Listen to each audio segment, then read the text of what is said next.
Wickstrom.substack.com. Checkmate, The Triumph of Technocracy. Eric Wickstrom. 28 to 36 Minuter. I invite you to temporarily set aside your preconceptions about how the world works. I know this may run counter to everything you believe, everything you think you know about what's happening in our world. The truth goes much deeper than the surface-level chaos we see in the headlines. I sincerely hope I'm wrong about this analysis. In fact, I pray that I am. But if I'm even partially correct, we are witnessing one of the most sophisticated power grabs in human history. We are living through a historic transition of power, the shift from a corrupt facade democracy to an AI-driven technocracy controlled by Silicon Valley billionaires. While this unfolds, most observers are, as usual, focused on the wrong signals, missing the larger pattern of what's actually happening. And what's happening isn't isolated to the United States, it's a global agenda that will reshape every aspect of our lives. What makes this moment unique isn't just the scale of the transformation, but its inevitability. The technological infrastructure required for total control has finally matured. Artificial intelligence has reached the sophistication necessary for algorithmic governance. The social and political chaos we're experiencing isn't random, it's orchestrated to create the perfect conditions for this transition. Consider this: Elon Musk alone controls enough wealth to simultaneously fund 8 Manhattan projects, maintain a private army of 100,000 elite mercenaries for a decade, or fund the entire United Nations for 14 years. But this isn't about money, it's about power. The tech elite already have more wealth than they could spend in multiple lifetimes. What they're pursuing is something far more ambitious: total control over society's future development. The genius of their strategy lies in its complexity. Like a masterfully played chess game, every move serves multiple purposes. What appears as chaos is actually a precisely choreographed sequence of events. What looks like resistance is often part of the plan. Even this analysis, should it reach a wider audience, would likely be dismissed as paranoid speculation, which is exactly what makes the strategy so effective. I see tremendous potential in the revolution unfolding around us. The promise of AI, the possibility of more efficient and just governance, the dream of liberation, these are all within our reach. But I fear we're being led down a darker path, one that uses these same technologies to establish unprecedented control rather than freedom. In this analysis, I'll attempt to decode the pattern behind what's happening, reveal the philosophical blueprint guiding these changes, and expose the systematic implementation already underway. The insights come from hundreds of hours studying elite writings, tracking their actions, and mapping the connections between seemingly unrelated events. What emerges is a picture both fascinating and terrifying: a coordinated effort to fundamentally restructure society, using Trump as a tool, democracy as a stepping stone, and artificial intelligence as the ultimate instrument of control. The most crucial question isn't whether this transformation is happening, it's whether we can recognize it in time to influence its direction. Let's begin by examining how we got here, and why this moment in history provides the perfect conditions for what's about to unfold. What began with subtle changes in society's foundation has revealed itself as something far more calculated. The growing polarization, the accelerating technological revolution, the institutional breakdowns, none of these were random events. They formed the opening moves in a transformation so ambitious that even describing it risks sounding implausible. 3 elements converged to create the perfect conditions for change. First, a strategic erosion of trust. Government agencies making decisions that seemed designed to undermine their own credibility. Media organizations abandoning even the pretense of objectivity in ways that destroyed their authority. Political processes long ago devolved into such obvious theater that they undermine the entire system's legitimacy. Second, a precise channeling of public frustration. Rather than focusing on specific targets, anger fragmented and turned inward against the society itself. Left and right polarized beyond dialogue. Different social groups found themselves in perpetual conflict. Each attempt at reconciliation or compromise failed in ways that deepened divisions. Third, the emergence of technology sophisticated enough to enable total control. For the first time in history, the technical capability exists to implement governance through algorithms, monitor populations comprehensively, and automate resource allocation across entire societies. This transformation follows a classic pattern: problem, reaction, solution. Problem. Create or amplify problems severe enough that the population demands change. Reaction. Wait for the reaction: frustration, anger, calls for reform. Solution. Present solutions that would never be accepted under normal circumstances. The execution of this formula shows remarkable sophistication. Each crisis connects to the next. Every institutional failure creates specific vulnerabilities. Each scandal opens the door for predetermined solutions. What makes this moment unique isn't just these individual elements, but their perfect synchronization. The technological capability has matured exactly as social structures weaken and power concentrates in the hands of those with a specific vision for humanity's future. Consider how each aspect reinforces the others. Digital platforms replace traditional information sources just as trust in media collapses. AI systems emerge as alternatives to human judgment right as faith in institutions fails. Private infrastructure displaces public services precisely when government credibility hits historic lows. This isn't coincidence. These changes follow a design so precise that it remained invisible until its effects became almost irreversible. Like a master chess player's strategy, the true pattern only becomes clear when the position is already won. We're witnessing more than a political realignment or technological revolution. This is a fundamental restructuring of society, a transformation that uses our legitimate frustrations with failing systems to implement something far more controlling. The true scope of this change remains hidden because its architects speak in the language of progress, efficiency, and innovation.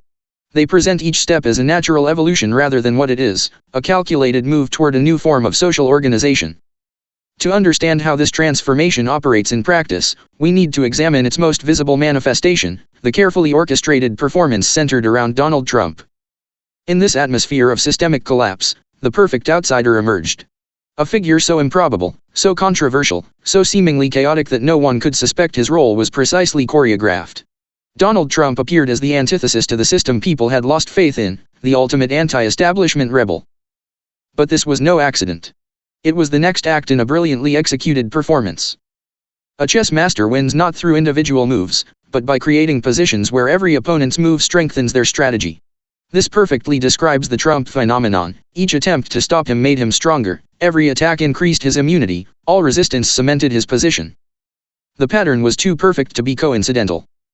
Media attacked him relentlessly, but always in ways that confirmed his fake news narrative. Federal investigations launched with great fanfare, only to end in anticlimaxes that strengthened his position. Leaks emerged with peculiar timing, always maximizing their effect, not against Trump, but for his agenda. It was like watching a boxing match where every punch from the opponent somehow builds the champion's strength rather than depleting it. Just take his opponent in the presidential race as the ultimate example of the theatrical shit show. There stood the establishment's champion, demonstrating in real time why the system needed disruption. An aging politician struggling with basic articulation and climbing stairs. The establishment's representative barely able to represent himself. The system's defender personifying its decay. The true brilliance emerged in the legal arena. What appeared to the public as desperate attempts to stop Trump revealed themselves as essential components of the plan. On the surface, each prosecution strengthened his martyrdom. Every investigation, every case, every attack confirmed the narrative of the system versus Trump. His supporters saw persecution, his opponents saw danger, both reactions served the plan's purpose. But beneath this obvious theater lay something far more strategic. These prosecutions systematically created the legal framework needed for what's to come. Court decisions about presidential immunity during office, presented as efforts to ensure Trump could face justice, instead built the perfect legal shield for future action. Before these cases, a president's immunity was unclear. Afterward, it became nearly absolute. Most crucial were the specific precedents established. The courts granted extraordinary powers to sitting presidents while appearing to close in on Trump. Combined with the pardon power, this creates a perfect shield. A president can act without legal constraint while in office, and can simply pardon any allies who carry out their agenda. What the public saw as the justice system pursuing Trump was actually the systematic creation of legal immunity for the coming transformation. Both sides of the establishment, those appearing to prosecute and those appearing to defend, played their roles in constructing this framework. The true game operated at a level above these apparent conflicts. Each element of resistance played its role perfectly. His establishment opposition demonstrated exactly why the system needed a complete reset. Media criticism proved their bias and untrustworthiness. Congressional challenges showed the ineffectiveness of traditional checks and balances. The culmination came with the alleged assassination attempt, an event so perfectly timed, so dramatically staged that it transformed Trump from a political figure into something almost messianic. The timing within the campaign cycle, the spectacle of the event, the miraculous survival, all contributed to creating the ultimate justification for what was to come. This was the moment when Trump transcended ordinary politics. He was no longer just a candidate, he was the chosen one, the survivor, the man they had tried to silence but failed. Every future countermeasure, no matter how extreme, could now be justified as necessary self-defense. But while the world focused on this political drama, this seemingly epic battle between establishment and outsider, the real game proceeded behind the scenes. Trump was never meant to be the true rebel who would crush the system.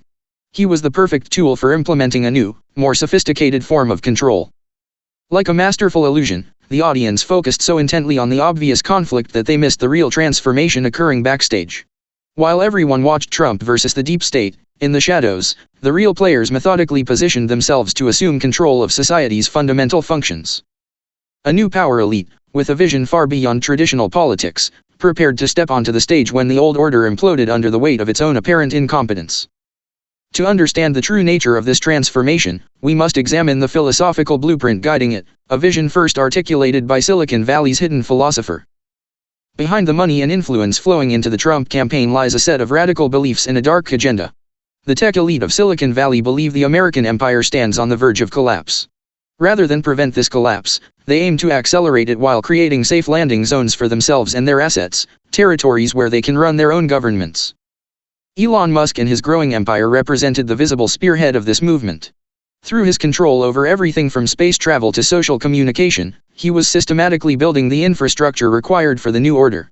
But Peter Thiel, J.D. Vance, Balaji Srinivasan, Mark Andreessen, and other tech brothers would also play key roles, which I will delve into later. Yet, these tech billionaires were only the visible actors. Behind them lay a vision so radical that it initially seemed unthinkable, a vision shaped by Silicon Valley's secret philosopher. Under the pseudonym Mencius Moldbug, a San Francisco programmer named Curtis Yarvin wrote a series of essays that would transform Silicon Valley's worldview.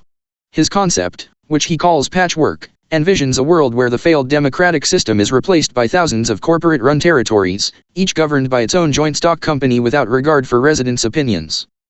In Yarvin's vision, nations dissolve into corporate-run territories. Democracy yields to CEO dictators. Citizens become customers. Rights become services. Governance becomes algorithmic. His early writings were shockingly direct about the implications. When discussing surplus populations, he proposed either using them as biodiesel or containment in virtual reality prisons. While he later claimed the biodiesel comment was a joke, he remained serious about the digital prisons. When Balaji Srinivasan presented his concept of network states, he performed a masterful repackaging of Yarvin's ideas. The dark vision of corporate dictatorships transformed into something that could be presented at TED Talks. Corporate dictatorship became startup society. Total surveillance became digital community. Forced compliance became opt-in governance. Social control became community standards. These aren't mere theoretical discussions. Peter Thiel, beyond his company Palantir, invested $15 million in J.D. Vance's Senate campaign, the largest single donation to a Senate campaign in history. Elon Musk took control of global communications through Twitter/X. Mark Andreessen and others are actively funding experimental cities. The tech elite justify their position by seeing themselves as courageous geniuses on the new frontier. This isn't speculation, they say it openly in podcasts, conferences, interviews, and blog posts. Some speak quietly, others loudly, but they share a common vision. Replace democratic governance with corporate rule. Substitute human judgment with AI systems. Create territories beyond traditional state control. Implement total surveillance under the guise of security. The implementation is already underway. Trump's Freedom Cities on federal land. Charter cities in Honduras. Network state experiments in various countries. Digital currency initiatives. AI governance systems. Each project serves as a prototype for their larger vision. When Trump speaks of building new freedom cities on federal land, he's describing Yarvin's patches in new packaging. When tech billionaires invest in charter cities, they're creating test beds for corporate governance. What makes this transformation so effective is how it appeals to different groups. Progressives see potential for post-national organization. Libertarians embrace promises of freedom from state control. Conservatives welcome a return to traditional values in modern form. Tech enthusiasts celebrate disruption of old systems, not to mention the transhumanist agenda. Each group projects their hopes onto the concept while missing the underlying agenda of total corporate control. Artificial intelligence isn't just another technology in this vision, it's the key enabler. AI provides the means to replace human judgment. Tools for total surveillance. Systems for resource allocation. Justification for eliminating democratic input. When tech leaders discuss AI safety and control, they're laying groundwork for a new form of social organization. To understand how this vision translates into action, we must examine its current implementation through what Yarvin called rage. The tech elite's vision isn't merely theoretical, it's being actively implemented through a coordinated strategy. At its center stands a concept Curtis Yarvin calls rage: retire all government employees. Does it ring a bell yet? While it sounds like a catchy slogan for administrative reform, it masks a detailed plan to methodically dismantle the entire state apparatus. The strategy is devastatingly simple. Identify experienced civil servants who maintain democratic processes and can say no to illegal orders. Create impossible working conditions through constant reorganizations and conflicting directives. Replace departing personnel with a combination of, mostly young, ideological loyalists and automated systems. When seasoned officials leave, they take with them the institutional memory of how democratic processes should function, the ability to identify and stop illegal actions, and the systems of checks and balances that protect against abuse of power. The Department of Government Efficiency, DOGE, serves as the vehicle for this transformation. Under Elon Musk's direction, what's presented as modernization reveals itself as rage in action. Mass layoffs labeled as efficiency measures. Elimination of oversight described as streamlining. Transfer of state functions to tech companies called modernization. Replacement of human judgment with AI branded as optimization. As Yarvin himself expressed it, to install a new operating system, you must first shut down the old one. Rage is Control-Alt-Delete for the state. Tech elites have methodically positioned key players in critical roles. Like pieces on a chessboard, each serves a specific function in the larger strategy. Elon Musk, through DOGE, directs the dismantling of state functions while positioning his companies to replace them. Starlink for internet control. X/Twitter, which will become an everything app for informational and financial control. XAI for decision systems. Tesla and SpaceX for physical infrastructure. Peter Thiel operates more subtly through Palantir and his network of allies, building the surveillance and control infrastructure that the new order will require. His influence extends from national security to financial systems. I'll talk more about Palantir later. J.D. Vance represents a particularly sophisticated placement. With his strong connection to Peter Thiel, working-class background, and Yale education, he moves seamlessly between worlds.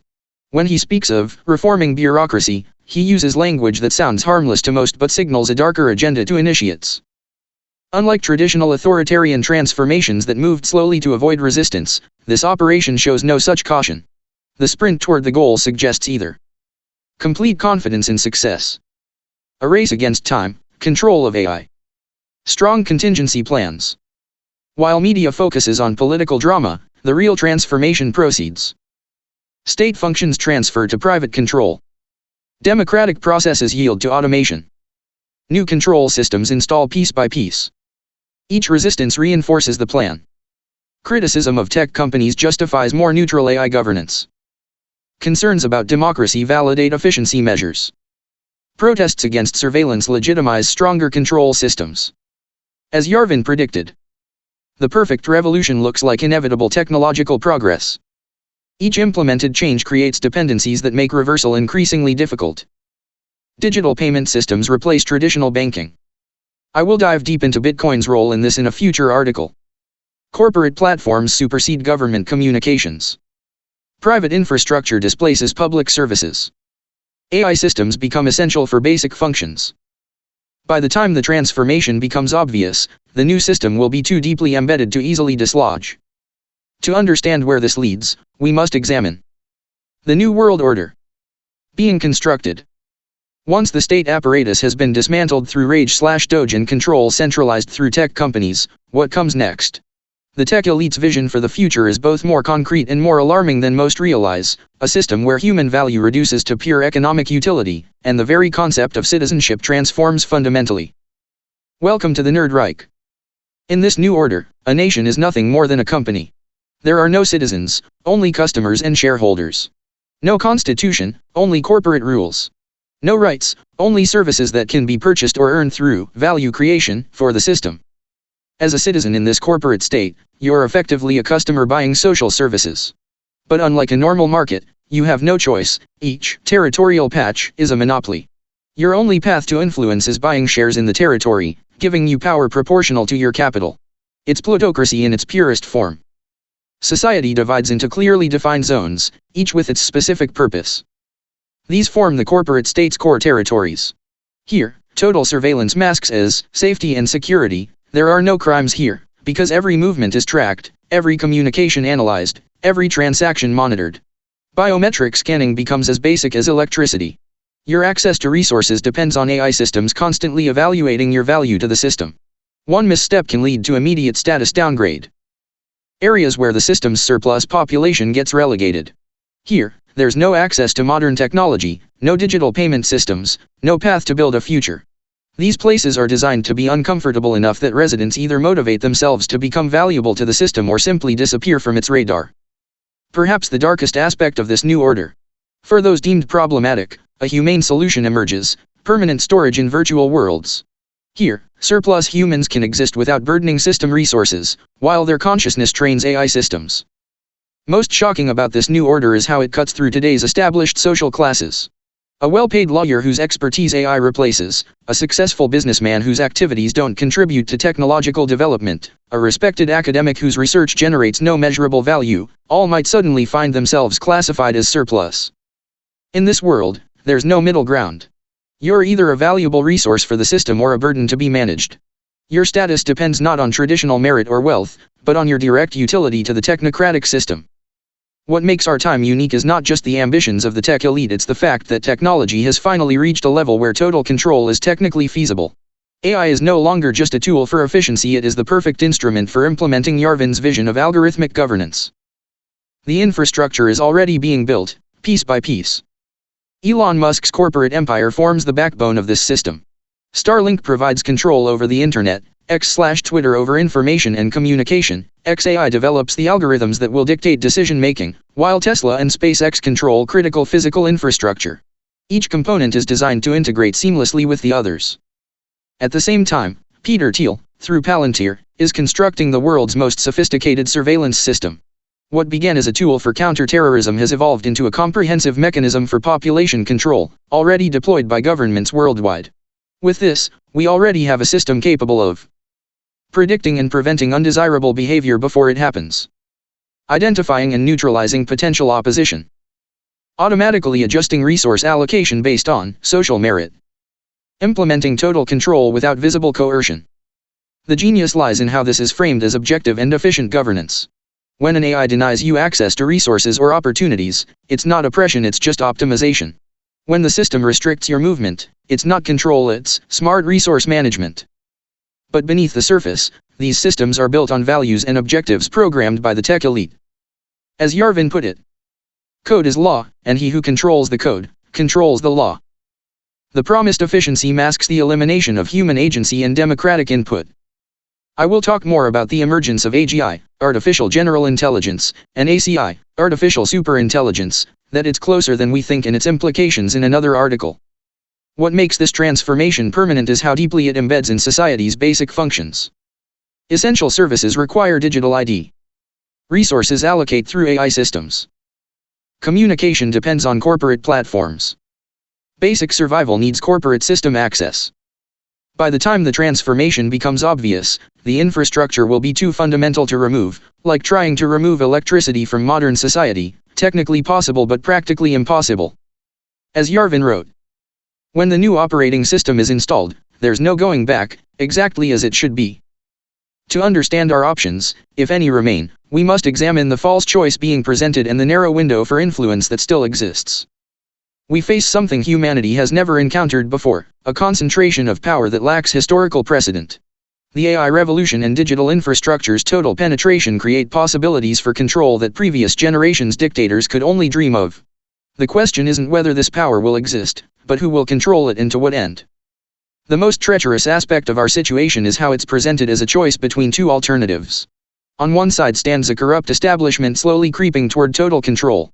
On the other, tech elite innovative solutions sprinting toward exactly the same goal. This is the ultimate deception, making us believe we must choose between different paths to our own subjugation. The old system is genuinely corrupt and dysfunctional. This corruption is real and creates legitimate yearning for change. But the tech elite's solutions are designed to exploit this yearning, implementing something far worse under the guise of modernization, innovation, and efficiency. The path forward isn't simple. What makes this moment particularly challenging is that both sides serve the same agenda. Every choice within the system is rigged. The tech elite aren't our saviors, they're next-generation oppressors, more sophisticated and therefore more dangerous than anything we've seen before. We must reject this rigged game where every choice leads to the same result. This means refusing both the establishment's corruption and the tech elite's false solutions. It means actively seeking and supporting genuine alternatives that preserve human dignity and freedom. I see tremendous potential in the technological revolution unfolding around us. AI could aid human intelligence rather than replace human agency. Digital systems could enhance democracy rather than eliminate it. Technology could liberate rather than control. Innovation could serve humanity rather than subjugate it. The tragedy is that we're being led down a darker path, one that uses these same technologies to establish unprecedented control rather than liberation. Every reform presented will package itself as modernization and freedom, while moving us closer to tech elite's vision. Technology will continue advancing. AI will grow more powerful. Digital infrastructure will penetrate every aspect of our lives. This is inevitable. But who controls these systems, and in whose interest they operate, that remains open for influence. We have a very brief window where we can still affect the outcome. Once the systems are in place, once the digital infrastructure is cemented, once AI control becomes total, there's no obvious way back. We need development that harnesses technology's possibilities without surrendering control to an elite that has shown zero interest in humanity's common good. We need modernization that doesn't eliminate our freedom, efficiency that doesn't require total surveillance. This might sound impossible. With the concentration of power and technology the tech elite has already built, it may seem like the game is over. But passive acceptance of our transformation into digital serfs in an AI-driven plutocracy isn't an option. This isn't a battle we chose. But in this new world of technological dominance, only two outcomes exist: either we control technology, or it controls us. The window for influence is closing rapidly, but it hasn't shut completely. I hope deeply that this analysis is wrong. That the pattern I see is an overreaction, an exaggerated interpretation of coincidences. Because if it's right, we're witnessing the most sophisticated coup in human history, one that uses our desire for change to eliminate the very possibility of freedom. Yet even within this dark analysis, I see potential for optimism. The same technologies being used to build control systems could be redirected toward liberation. The energy for change could be channeled toward genuine reform rather than disguised oppression.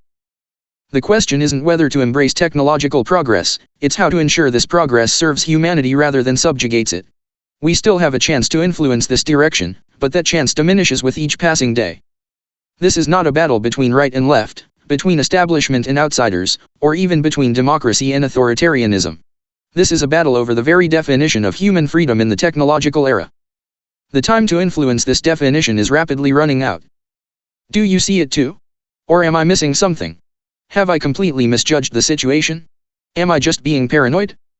Maybe we are on the verge of breaking free from the hidden oppression that has kept humanity in economic chains and confusion, moving toward a new, freer technological utopia. I'm sure that vision is within reach. But unfortunately, I don't believe that's where we, as a global population, are being led right now. What do you think? Please share your thoughts in the comments. Thanks for reading. This post is public, so feel free to share it.